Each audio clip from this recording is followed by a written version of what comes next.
It's very rare for anybody these days to be able to put out 14 records. It's even more rare for album number 14, I think, to be kind of right up there quality-wise with what the person has done in the past. But I have a guy who's done just that. It's Beck. Hey, how are you? All right, man. Everything okay? Great. Congratulations on Hyperspace. Thank you. You can always expect the unexpected, I think, with Beck, but it kind of exists in this world where it's not quite the upbeat dance record that Colors was or Midnight Vultures, but it's certainly not Sea Change or Morning Phase. It kind of exists in that middle world. I think it's its own thing. You know, it's modern. It's got a modern sound to it. It's I think, you know, it has this sort of thing that Pharrell does. You know, he was who I collaborated on most of the album with. But it had this sort of psychedelic feeling to it too. It's emerging. It's got the R&B and some of that feeling in it, but also at the same time it has that kind of spectral, kind of ambient introspectiveness of a singer-songwriter and psychedelia, you know. Absolutely. All kind of mixed together. It's a very strange cocktail of things happening simultaneously. I don't want this to be confused with lazy, because it is not lazy, but it feels relaxed. Yeah. Is that a word that makes sense for this? When I was first playing it for people, I remember somebody said the last album felt like it was coming at you and you sort of have to step back. Mm-hmm. And he said, this album sounds like you can come to it. You know what I mean? Absolutely. Feels approachable that way. I think that Pharrell is a brilliant minimalist. Mm-hmm. He has number one songs that have maybe three things happening in them. Like there's nobody who can do more with less. Mm-hmm. And that's a lesson I've tried to take and learn from for many, many years. And I can have maximalist tendencies. So it was kind of a discipline with this, was like, let's just let it be less. Let's let there be less going on. And just, it really comes down to a kind of confidence to sort of believe in the elements that are there and that those will be enough, you know. That was going to be my next question. Would it have been difficult to make this record early on in your career, or is this kind of restraint or minimalist approach kind of a result of experience and time? I think it's like something I've aspired to, but you know, I've done records that were kind of more acoustic and more stripped back, but it's been a long time. I think that I hear musical ideas in my head, so when I'm working on a piece of music, I hear all these other parts happening. Mm-hmm. So, and I'll have a tendency to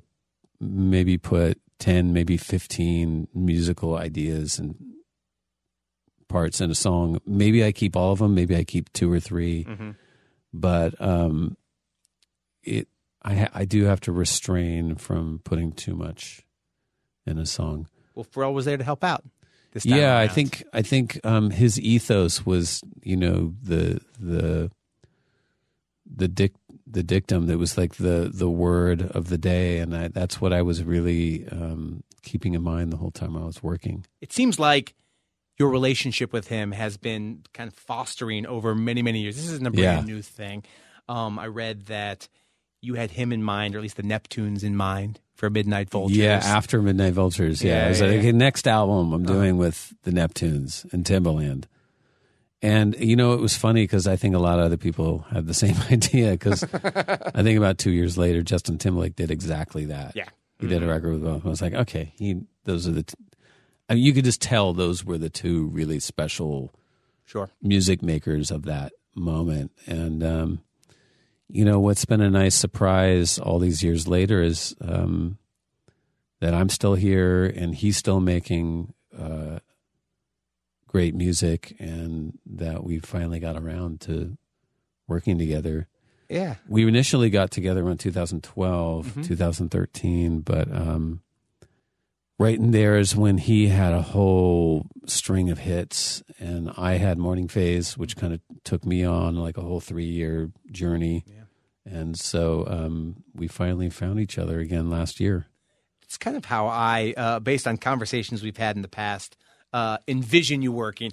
I don't know if this is how you work. This is just how I envision it. Is that you are a constant creator. There are always things happening.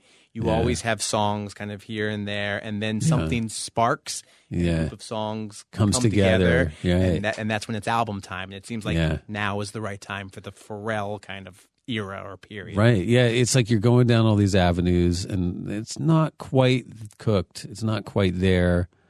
And then you work on something else. And every once in a while, every couple of years, you're right, there'll be a sort of a group of songs that suddenly starts to, congeal into something recognizable or something like, okay, this is an album, Yeah.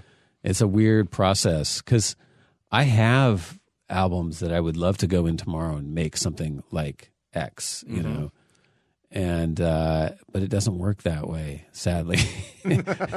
Like what is the saying of like, your best laid plans, life has other plans for you. Sure. And so if you're open and intuiting what is really vital of the moment, you just have to follow what that is. Yeah, absolutely. Yeah. Well, I think that's a good explanation about why no Beck record kind of sounds like another Beck record. Right. And why no one can expect, because Hyperspace came out now, the next one is going to be anything like that, because who knows if that's the group of songs that have come together. Yeah, and if there's certain things had aligned, who knows? The Hyperspace could be coming out 10 years ago. Sure, yeah.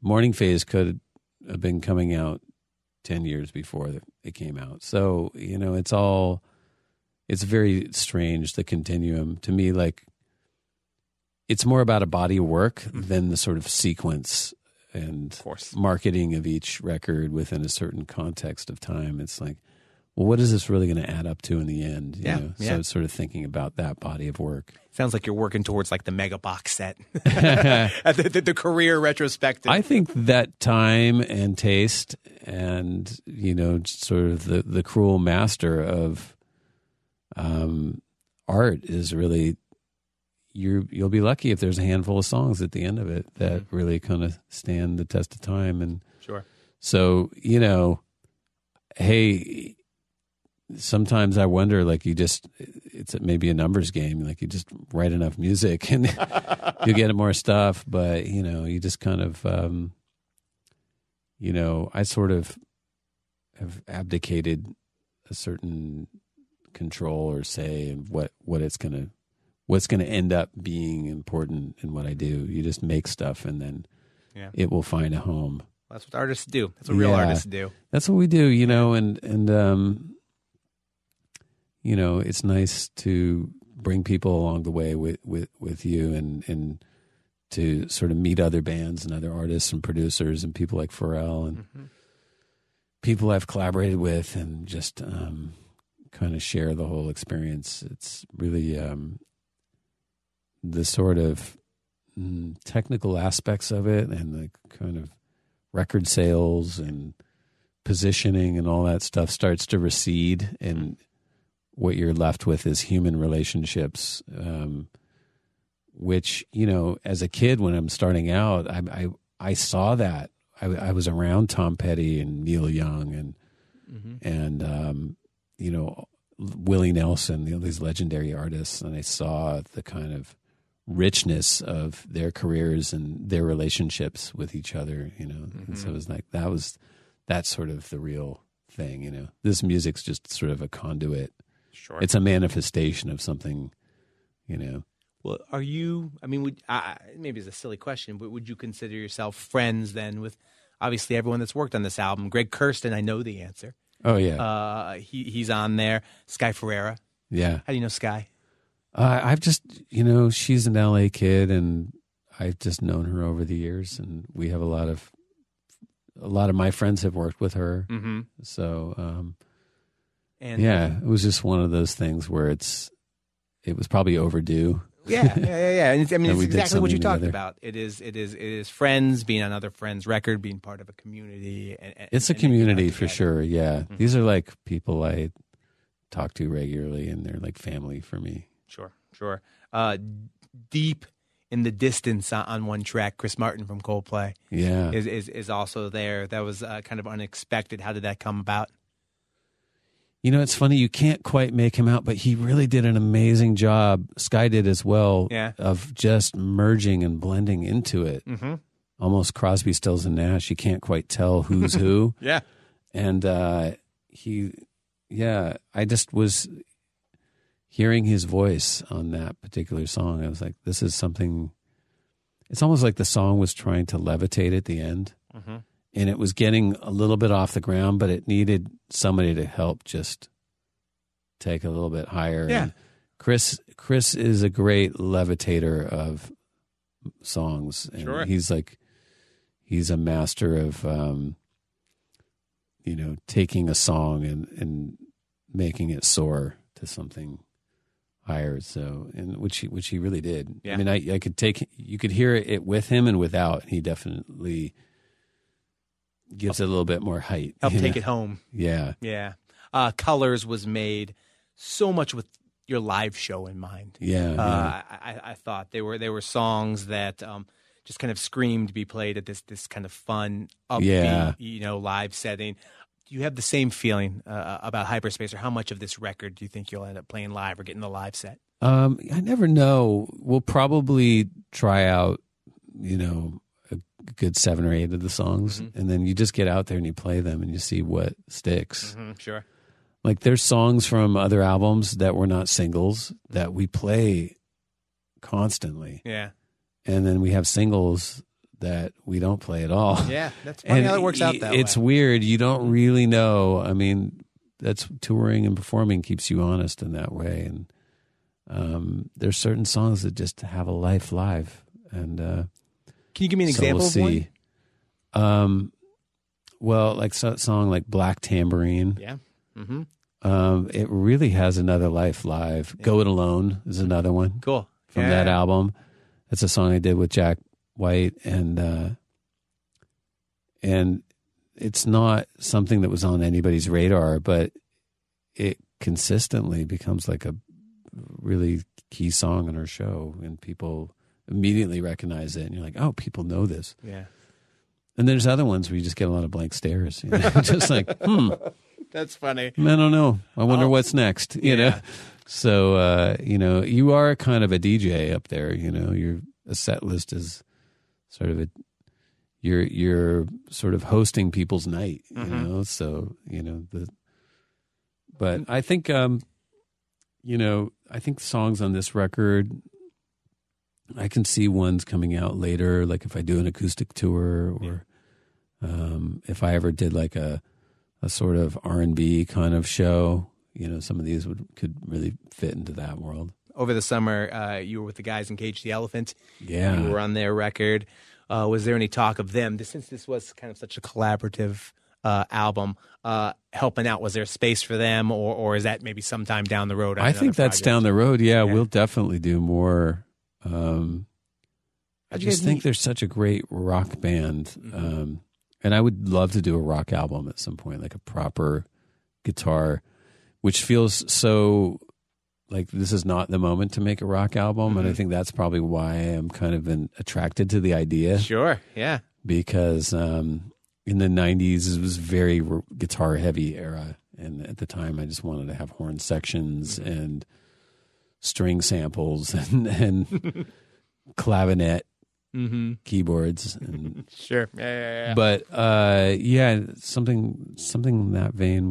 We talked a lot about it on the tour. We all got very close and became familial. You could tell very, very quickly in our conversations with them, kind of what high regard they hold you into. Oh yeah, it's mutual. Like I think they're like one of the great live bands of our moment, and they have this really solid group of songs that are just, they're kind of, it's the kind of songs that you feel like have been around for a long time, even though they've kind of amassed this body of work in 10 years. Sure. Yeah. And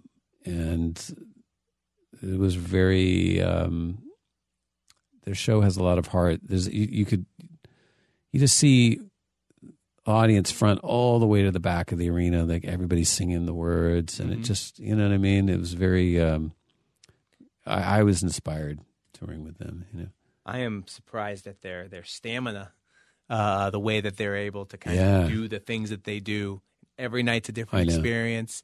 It is very well thought out, but also very kind of improvised. I think you're absolutely right. I think we're definitely cut from some similar cloth, you know, of like that kind of wanting performance to be a visceral experience, but also experimenting with it, playing with it, having fun, having it be, you know, tears and, you know, bizarre rock and roll moments all mixed together. Yeah. That's the fun part. Yeah.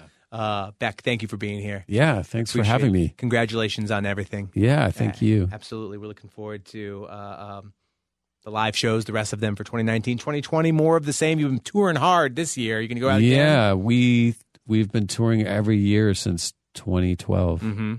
Yeah. More of the same. Yeah, I haven't had a day off the road in almost 8 years. So. Totally. Well, thank you for being here. Congratulations on Hyperspace. Thank you. Thanks Absolutely. a lot. It is Beck on Alt 98.7. On Alt 98.7. On Alt 98.7.